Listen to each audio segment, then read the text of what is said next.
Terry Pratchett, Les Annales du Disque Monde, Sorcellerie, épisode 3.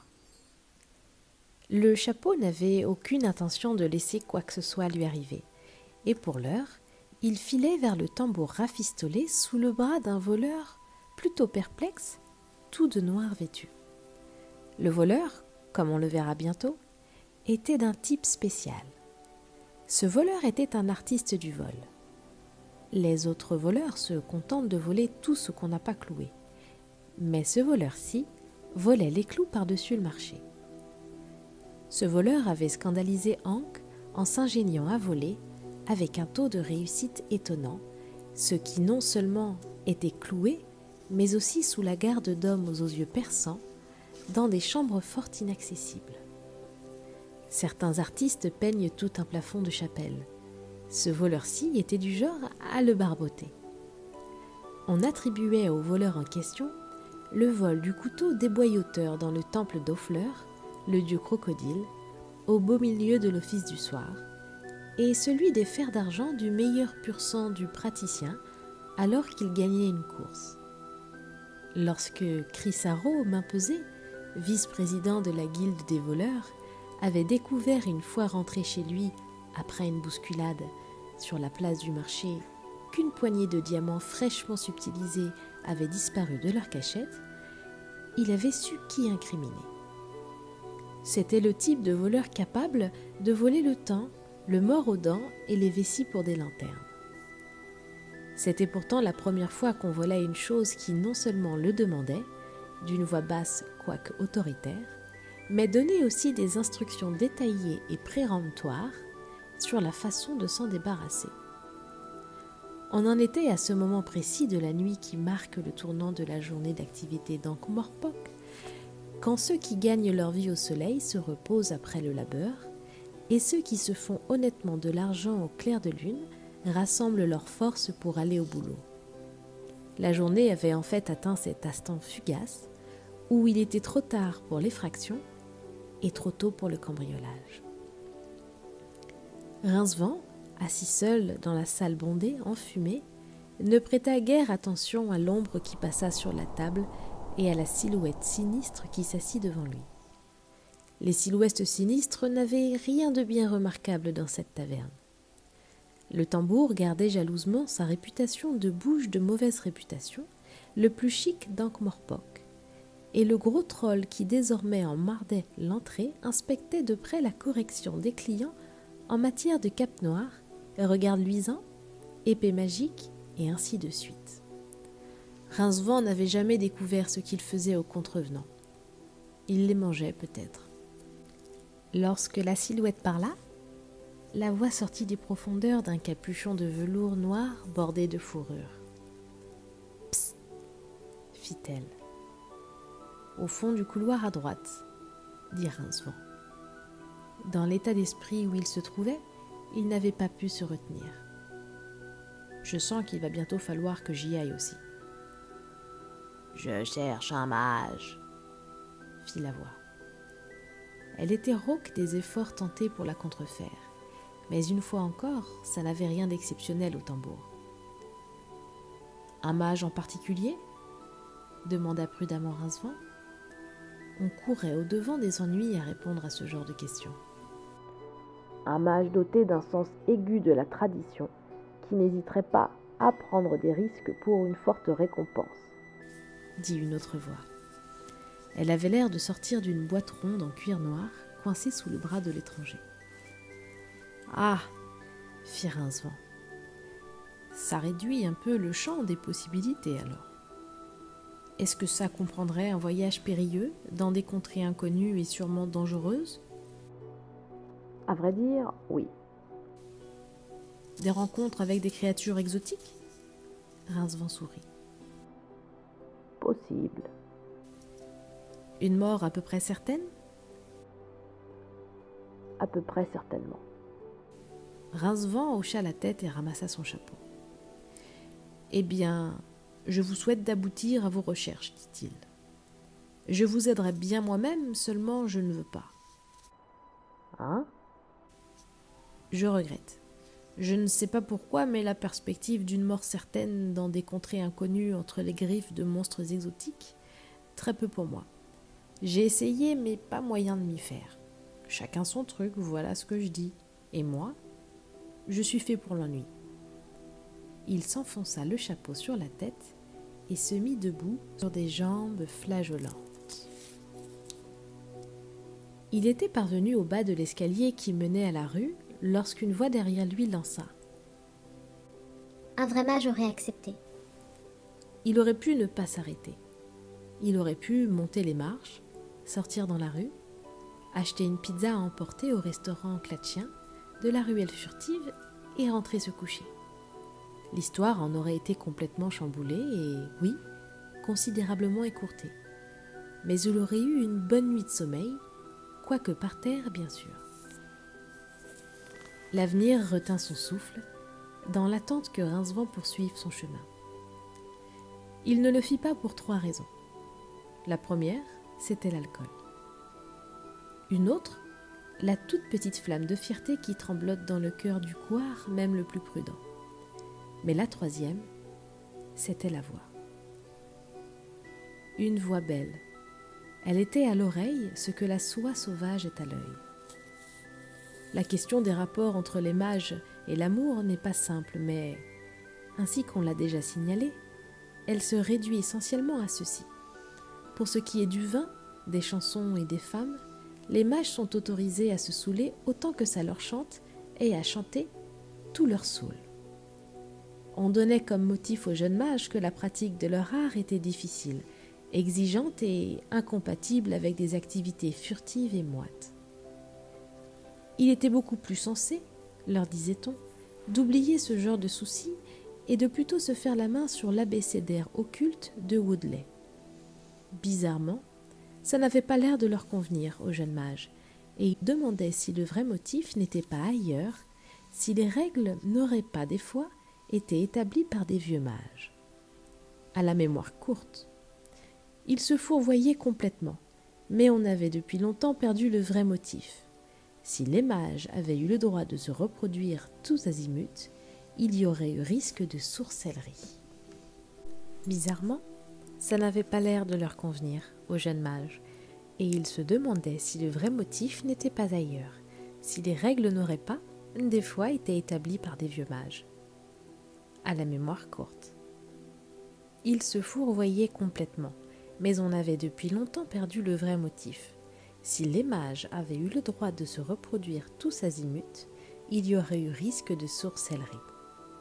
Bien sûr, Rincevent avait un peu roulé sa bosse, vu une chose ou deux, et si bien jeté ses premiers cours aux orties qu'il était parfaitement capable de passer plusieurs heures d'affilée en compagnie d'une femme sans éprouver le besoin de se précipiter sous une douche froide et de s'allonger un moment. Mais cette voix-là aurait même fait descendre une statue de son piédestal pour quelques tours de piste à fond de train et 50 pompes. Une voix qui aurait fait prendre bonjour pour une invitation. L'étrangère rejeta son capuchon en arrière et dégagea d'une secousse ses longs cheveux. Ils étaient presque d'un blanc pur. Comme elle avait la peau d'un bronzage doré, il en résultait un effet d'ensemble calculé pour frapper l'homme comme un tuyau de plomb. Rincevent hésita et perdit une merveilleuse occasion de se tenir tranquille. Du haut des marches parvint une voix épaisse de troll. « Dites donc, j'ai dit que vous ne pouviez pas passer. » Elle bondit en avant et fourra une boîte en cuir ronde dans les bras de Rincevent. « Vite, il faut venir avec moi. Vous êtes en grand danger. »« Pourquoi ?»« Parce que je vais vous tuer si vous refusez. »« Oui, mais attendez une seconde, dans ce cas, » protesta faiblement le mage. 3 membres de la garde personnelle du praticien apparurent en haut de l'escalier. Leur chef promena sur la salle un sourire radieux. Le sourire suggérait qu'il tenait à jouir seul de la blague. « Que personne ne bouge !» conseilla-t-il. Rincevent entendit un cliquetis dans son dos tandis que davantage de gardes surgissaient à la porte de derrière. Les autres clients du tambour marquèrent un temps, la main sur diverses poignées d'armes. Il ne s'agissait pas des gardes municipaux habituels, prudents et cordialement ripoux. Il s'agissait de blocs de muscles ambulants, absolument incorruptibles, surtout parce que le praticien pouvait renchérir sur n'importe qui. En tout cas, ce qu'ils avaient l'air de chercher, c'était la femme. Le reste de la clientèle se détendit et s'apprêta à profiter du spectacle. Ça vaudrait même peut-être le coup d'y participer, une fois qu'on saurait de quel côté se trouvait le gagnant. Rincevent sentit la pression s'accentuer sur son poignet. « Vous êtes dingue !» souffla-t-il. « Vous n'allez pas vous frotter au cogne !» Il y eut un sifflement, et un manche de dague germa soudain sur l'épaule du sergent. Puis la fille pivota et, avec une précision chirurgicale, planta un pied menu dans l'aine du premier garde à passer la porte. 20 paires d'yeux s'embuèrent par sympathie. Rincevent agrippa son chapeau et tenta de plonger sous la table la plus proche. Mais la fille avait une poigne d'acier. Le garde qui s'approcha ensuite écopa d'un autre couteau dans la cuisse. Après quoi, elle dégaina une épée comme une longue aiguille et la brandit d'un geste menaçant. « À qui le tour ?» fit-elle. L'un des gardes leva une arbalète. Le bibliothécaire, courbé au-dessus de son verre, tendit un bras nonchalant comme 2 manches à balai attachées avec de l'élastique et lui flanqua une claque sans se retourner. Le carreau rebondit sur les toiles du chapeau de Rincevent et s'enfonça dans le mur tout près du responsable proxénète, assis 2 tables plus loin. Les gorilles du proxénète lancèrent leurs poignards qui manquèrent de peu le voleur de l'autre côté de la salle, lequel saisit un banc pour en frapper 2 gardes qui, eux, tombèrent à bras raccourcis sur les consommateurs les plus proches. De fil en aiguille, tout le monde finit par se battre pour prendre quelque chose. La tangente, des coups ou le dessus. Rincevent se sentit implacablement tiré derrière le bar. Assis sur ses sacs d'argent sous le comptoir, 2 machettes croisées sur les genoux, le patron sirotait tranquillement un verre. De temps en temps, un fracas de meubles le faisait grimacer. La dernière chose que vit Rincevent avant d'être entraîné, ce fut le bibliothécaire. Malgré ses dehors de sacs de caoutchouc, velus remplis d'eau, l'orang-outan avait le poids et l'allonge du client standard de la taverne, et pour l'heure, juché sur les épaules d'un garde, il essayait avec un certain bonheur de lui dévisser la tête. Ce qui inquiétait davantage Rincevent, c'était qu'on le remorquait en haut de l'escalier. « Ma petite dame, fit-il désespérément, à quoi vous jouez ? Il existe un moyen d'atteindre le toit ? Oui, il y a quoi dans cette boîte ? Chut !» Elle fit halte à un détour de couloir miteux, plongea la main dans une bourse à sa ceinture et sema une poignée de petits objets en métal par terre derrière eux. Chacun était formé de 4 clous soudés ensemble, si bien qu'il y en avait toujours un à pointer en l'air, quel que soit le côté où tombait le bidule. Elle considéra d'un œil dur la porte la plus proche. « Vous n'avez pas un mètre de fil à fromage sur vous, j'imagine ?» fit-elle tristement. Elle avait tiré un autre couteau du jet qu'elle lançait en l'air et rattrapait. « Je ne crois pas, » répondit faiblement Rincevent. « Dommage, je n'en ai plus. Bon, venez. » « Pourquoi ? Je n'ai rien fait, moi. » Elle s'approcha de la fenêtre voisine, ouvrit les volets d'une poussée et s'arrêta, une jambe sur le rebord. « Très bien, » dit-elle par-dessus son épaule.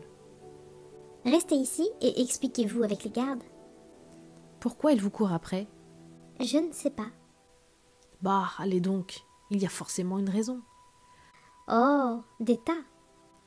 Seulement, je ne sais pas laquelle. Alors, vous venez ?»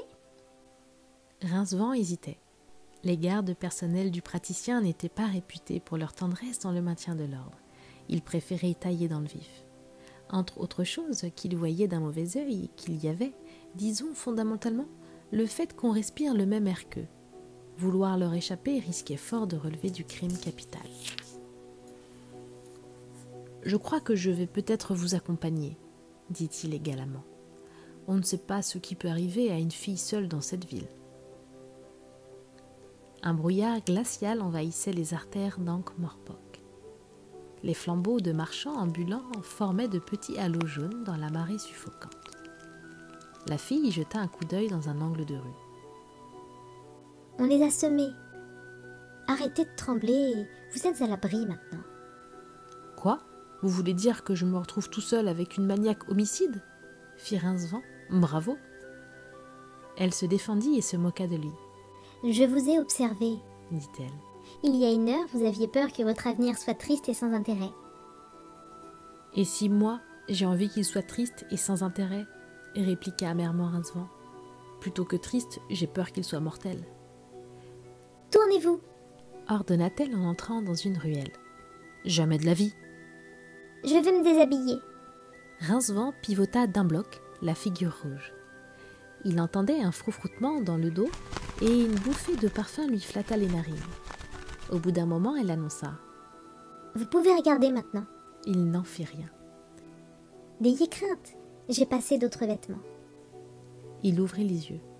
La fille portait une robe sage de dentelle blanche aux manches bouffantes, du plus charmant effet. Il ouvrit la bouche. Il comprit, avec une lucidité absolue, qu'il n'avait connu jusqu'à présent que des ennuis simples, raisonnables, qui lui laissaient une bonne chance de s'en tirer par le boniment, ou à défaut, un démarrage sur les chapeaux de roue avec quelques mètres d'avance.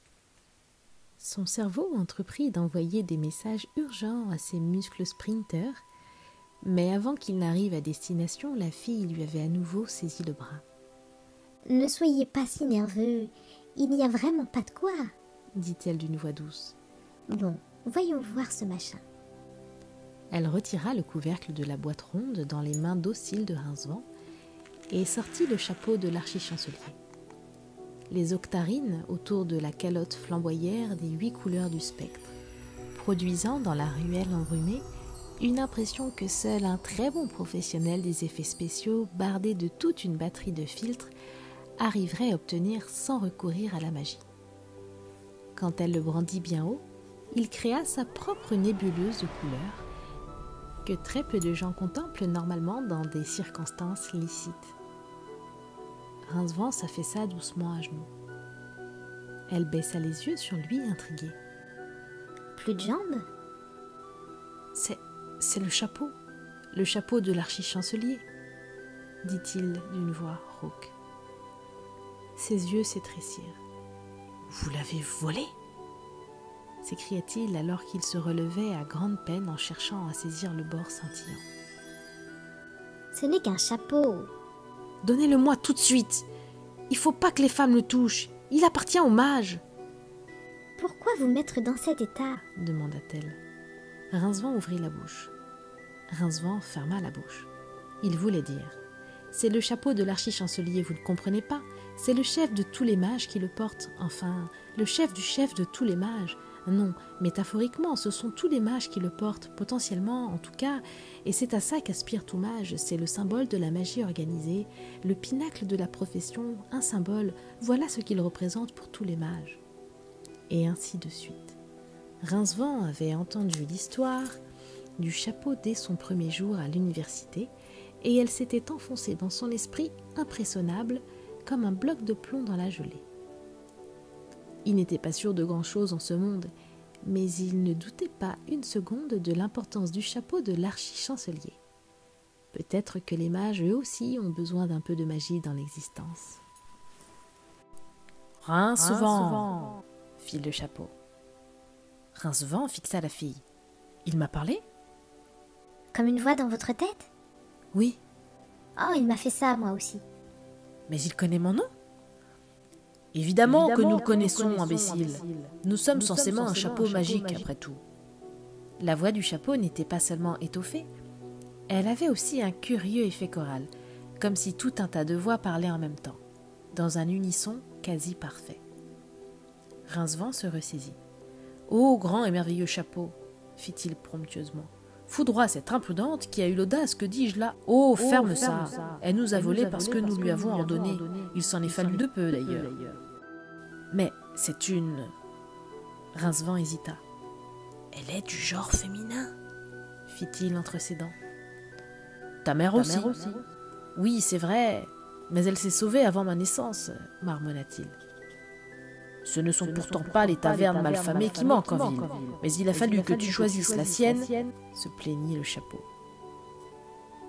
C'est le seul mage que j'ai trouvé. Il avait la tête de l'emploi. Il y avait mage, M-A-J-E, écrit sur son chapeau et tout. Ne crois pas tout ce que tu lis. N'importe comment, c'est trop tard maintenant. Nous n'avons pas beaucoup de temps. Et là, fit très vite Rincevent. C'est quoi cette histoire? Vous vouliez qu'elle vous vole? Pourquoi on n'a pas beaucoup de temps? Il pointa un doigt accusateur sur le chapeau. De toute façon, vous ne pouvez pas vous amuser à vous faire voler, vous êtes censé vous trouver sur la tête de l'archichancelier. La cérémonie a eu lieu ce soir, j'aurais dû y assister. Il se passe quelque chose d'effroyable à l'université. Il est vital qu'on ne nous reprenne pas, tu comprends? Il faut nous conduire en clatch. Il y a là-bas une tête digne de nous porter. Pourquoi? La voix avait quelque chose de très étrange, se dit Rincevent. On se sentait incapable de lui désobéir, comme si le destin était d'avance scellé. Qu'elle lui demande de sauter du haut d'une falaise, songea-t-il, et il serait à mi-chemin du sol avant que l'idée lui vienne de refuser. La mort de toute la magie est proche. Rincevent regarda autour de lui d'un air coupable. « Pourquoi ?» fit-il. « Le monde court à sa perte. »« Quoi encore ?»« Nous ne plaisantons pas, » dit le chapeau d'une voix maussade. « Le triomphe des géants des glaces, l'apocalypse, l'heure du thé des dieux, la totale. On peut empêcher ça ?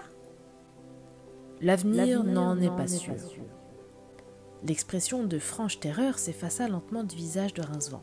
« C'est une devinette, » dit-il. « Il serait peut-être plus simple que tu fasses ce qu'on te dit, sans essayer de comprendre, » fit le chapeau. « Jeune fille, tu vas nous ranger dans notre boîte. Un grand nombre de gens vont sous peu se mettre à notre recherche. »« Hé, minute !» lança Rincevent.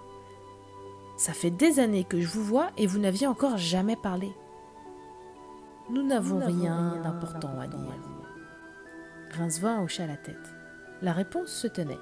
« Écoutez, fourrez-le donc dans la boîte et allons-y, » fit la fille. « Un peu plus de respect, je vous prie, ma jeune dame, » dit avec hauteur Rincevent. « C'est au symbole de la magie ancienne que vous vous adressez, figurez-vous. » « Vous n'avez qu'à le porter alors. »« Et attendez !» fit Rincevent qui suivait de son mieux la fille tandis qu'elle enfilait majestueusement les ruelles, traversait une rue étroite et pénétrait dans un autre passage entre deux maisons tellement penchées l'une vers l'autre, comme prises de boisson, que leurs étages supérieurs se touchaient pour de bon. Elle s'arrêta. « Quoi donc ?» jeta-t-elle sèchement. « C'est vous le voleur mystère, n'est-ce pas? Tout le monde parle de vous, que vous avez volé dans des pièces fermées à clé et tout. Ce n'est pas comme ça que je vous voyais. » « Oh !» dit-elle froidement. « Comment alors ?»« Ben, vous êtes plus petite. » »« Oh ! Alors vous venez ?» Les torchères de rue, déjà peu nombreuses dans ce quartier de la ville, étaient totalement absentes à présent. Il n'y avait que les ténèbres aux aguets désormais. « Venez, je vous dis, » répéta-t-elle. « De quoi vous avez peur ?» Rincevent prit une profonde inspiration. Des assassins, des sonneurs, des escamoteurs, des coupe-jarrets, des tire-laines, des coupeurs de bourse, des garrotteurs, des chourineurs, des violeurs, des voleurs, fit-il. C'est aux ombres que vous entrez. Oui, mais on ne viendra pas nous chercher ici, dit-elle. Oh si, pour venir ils viendront. Seulement ils n'en repartiront pas, fit Rincevent. Et nous non plus. Je veux dire, une belle jeune femme comme vous, rien que d'y penser, je veux dire, il y a des gens là-dedans. Mais vous serez là pour me protéger, dit-elle. Rincevent crut entendre des pas cadencés à distance. Vous savez, soupira-t-il, j'étais sûr que vous diriez ça. Dans ces rues malfamées, il faut marcher la tête haute, songea-t-il, et dans certaines, courir ventre à terre.